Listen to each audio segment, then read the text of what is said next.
بسم اللہ الرحمن الرحیم، السلام علیکم۔ آپ دیکھ رہے ہیں سمیرہ خان آفیشیل، اور آج کوئکلی بات کرتے ہیں بہت اہم موضوع کے اوپر۔ کل پرسوں سے بہت سے لوگ یہ پوچھ رہے ہیں، خاص طور پہ کچھ سیاستدان جو کہ بہت سوالات اٹھاتے ہیں اس بات کے اوپر۔ میں شاید پہلے بھی یہ بات کلیئر کر چکی ہوں، دوبارہ بھی کر دیتے ہیں کہ ہمیشہ ایک بات آتی ہے، اسمگلنگ بارڈر پر ہو رہی ہے، وہاں تو بارڈر پر تو فوج تعینات ہے، ایف سی تعینات ہے، فلاں تعینات، اسمگلنگ کیسے ہو رہی ہے؟ آج آپ کو اس سوال کا جواب دے کے اسمگلنگ کیوں ہو رہی ہے، کیسے ہو رہی ہے، کوئکلی کچھ فیکٹس اینڈ فگرز آپ کے ساتھ شیئر کرتے ہیں۔ بہت محنت سے مرتب کیے گئے ہیں، تو برائے مہربانی ان کو ذرا غور سے سنیے گا کہ صرف آپ کی اصلاح کے لیے نہیں، کہیں آپ بھی بیٹھیں بات کرنے کے لیے تو آپ کے پاس یہ معلومات ہونی چاہیے جو کہ مصدقہ اطلاعات ہیں، اور ان اطلاعات کو پھر آپ کسی ڈیبیٹ میں یا بحث میں استعمال بھی کر سکتے ہیں، جہاں آپ کو لگے کہ ہاں حقائق کو ضرور دوسرے لوگوں تک پہنچنا چاہیے۔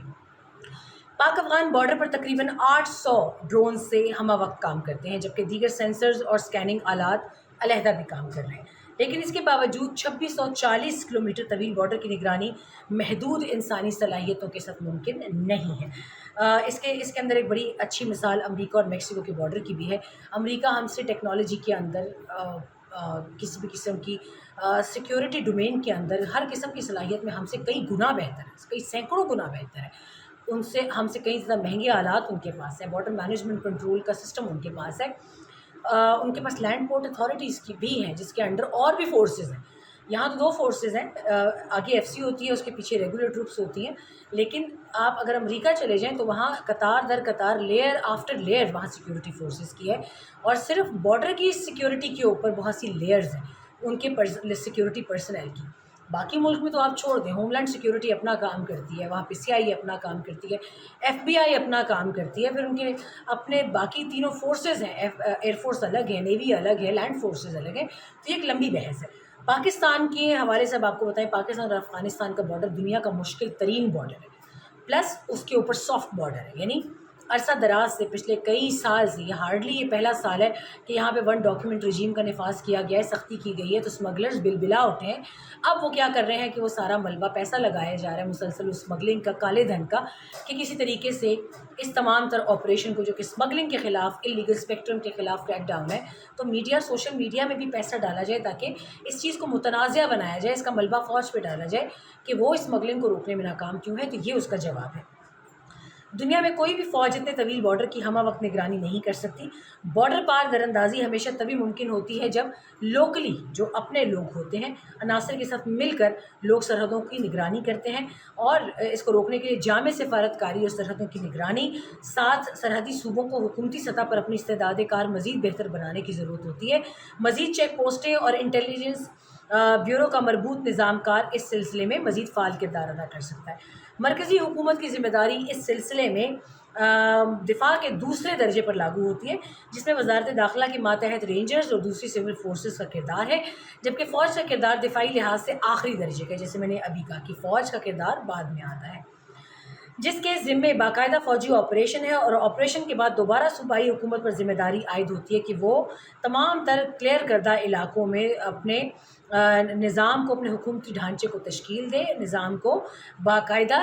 نافذ کرے۔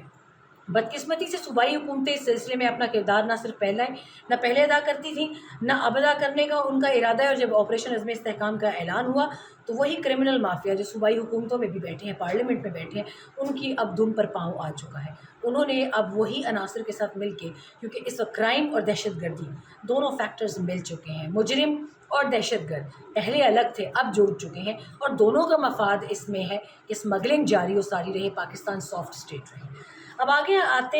آتے ہیں، صوبائی اسمبلی نے کے پی کی، خیبر پختونخوا کی مخالفت کی، قرارداد پہ پیش کی۔ اس سے بڑا ثبوت کوئی ہو ہی نہیں سکتا کہ آپ ان دہشت گردوں کے ساتھ ملے ہوئے ہیں، آپ سافٹ اسٹیٹ برقرار رکھنے میں کردار ادا کر رہے ہیں، اور آپ دہشت گرد ہی نہیں، آپ پاکستان میں اللیگل اسپیکٹرم اور کرمنل مافیا کے ہاتھ مضبوط کر رہے ہیں۔ سویلین ہلاکتوں کے نام پر قرارداد منظور کی ہے، اس چیز کو جانے بغیر کہ یہ نیشنل ایکشن پلان کے جامع نفاذ کی جانب ایک قدم ہے، حالانکہ سویلین ہلاکتیں تو آج بھی روزانہ کی بنیاد پر ہو رہی ہیں جو کہ ٹیررسٹ کر رہے ہیں۔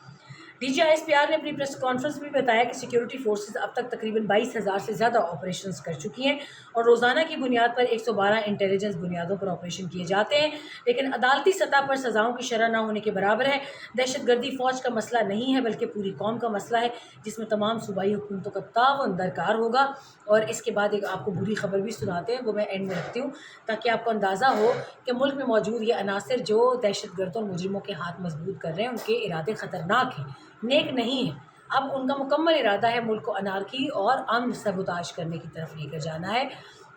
دو صوبے خیبر پختونخوا اور بلوچستان، یہاں پہ شرپسندی سر اٹھا رہی ہے۔ کیوں؟ کیونکہ وہاں پر سیاسی استحکام نہیں ہے، سیاسی استحکام لانے کی کوشش کی جائے۔ چلے بلوچستان میں تو پھر بھی سیاسی حکومت ایک دوسرے سے مل کر کام کر رہی ہے، خیبر پختونخوا اس وقت پورے ملک کو چھوڑ کر الگ کھڑا ہوئی، اور اس کا ریزن صرف وہی بتا سکتے ہیں۔ اقتدار میں آ گئے تو پاکستان زندہ باد، پاک فوج زندہ باد کریں گے، اقتدار نہیں ملے گا تو پاکستان بھی نہیں، خدا نخواستہ یہ بات کی ہے انہوں نے، آن ریکارڈ ہے شاندانہ گلزار، اس کو ساری زندگی پاکستان کی قوم، یہ وقت تو گزر جائے گا مشکل، مگر شاندانہ گلزار کے یہ الفاظ تا قیامت ہسٹری میں رہیں گے کہ جس میں انہوں نے بانی چیئرمین PTI کو پاکستان پر ترجیح دی ہے، اور وہ اس کا جواب بھی دیں گی آنے والی نسلوں کو۔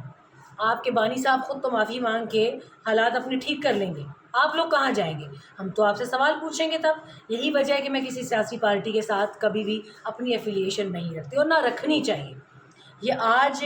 بائیں بازو کے ہیں تو کل دائیں بازو کے ہو جاتے ہیں، ان کو بازو بدلنے میں دیر نہیں لگتی ہے، بس صرف بازو کے آخر میں تخت و تاج ہونا چاہیے، بازو ان کو کوئی بھی منظور ہے۔ آئی ہوپ کہ آپ میری بات سمجھ رہے ہیں۔ اب یہ تمام تر چیزیں کس طرف اشارہ کر رہی ہیں؟ ڈیجیٹل ٹیررزم کے خلاف کی طرف۔ ڈیجیٹل ٹیررزم کا بھی بہت جلد بندوبست ہو جائے گا، اور وہ چیخیں نکلیں گی کہ لوگ پھر کہیں گے کہ کاش ہم نے سیاسی لوگوں کی باتوں میں آ کر یہ نہ کیا ہوتا۔ وہ سیاسی لوگ جنہوں نے کل ایک علامتی بھوک ہڑتال کے اٹھ گئے، جن کو ان کے چیئرمین کا حکم تھا کہ بھوک ہڑتال کرو، اور وہ اپنے آپ کو انا ہزارے سمجھ کے 2-3 گھنٹے بھی نہیں، کم، اب اگلے دن کیمپ لگائیں گے وہ کچھ گھنٹوں کے بعد۔ اب کوئکلی آپ کو جلدی سے TTP کا اگلا قدم بتاتے ہیں، کیونکہ پاکستان میں حالات سیاسی لوگوں نے اس قدر خراب کر دیے ہیں کہ اب ملاحظہ فرمائیں کہ انہوں نے اپنی کارروائی کا آغاز کر دیا ہے۔ TTP خوارج کی سرکاری اسکولوں پر حملوں کی حکمت عملی پر عمل درآمد شروع ہو چکا ہے۔ اب آپ نے اور میں نے اپنے بچوں کی حفاظت خود کرنی ہے، کیونکہ PTI کے بڑے بڑے لوگوں کے بچے تو بڑے بڑے اسکولوں میں پڑھ رہے ہیں، سرکاری اسکولوں میں میرے اور آپ جیسے بچے پڑھ رہے ہیں، تو ہم نے ان کی حفاظت اب خود کرنی ہے۔ 22 جولائی 2024 کو TTP خوارج نے میر علی کے گاؤں زیرکئی میں زیرکئی کی گورنمنٹ گرلز ماڈل اسکول فضل الہی کوٹ کی عمارت کو بارودی مواد سے اڑا دیا ہے۔ دھماکے سے اسکول کی عمارت کا ایک حصہ مکمل تباہ ہو چکا ہے۔ اس کے علاوہ ٹانک میں 26 سال سے ٹیچنگ کے فرائض سر انجام دینے والے میرا جان کے نام سے 51 پوائنٹ کی ٹیچر 25 سال سے ٹیچنگ کر رہے تھے، ان TTP آج ٹارگٹ کے لیے شہید کر دیا ہے۔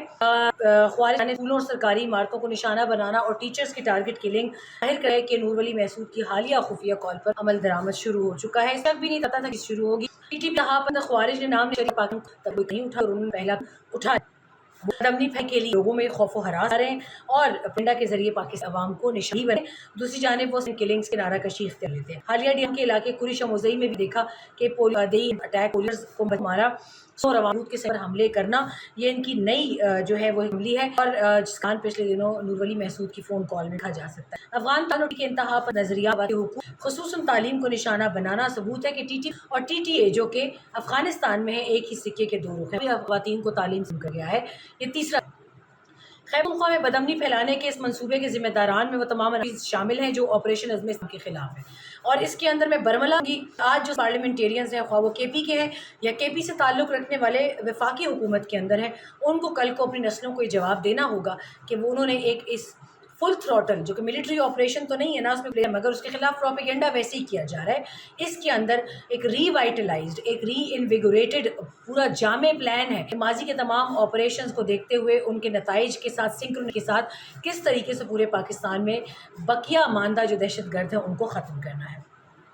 صوبائی حکومت امن و امان دار ہو، لہٰذا حکومت جاری ہے کہ وہ سرملاق اسکولوں کی اور سینٹرز کی حفاظت کرے۔ ٹانک کے گرلز اسکولز پر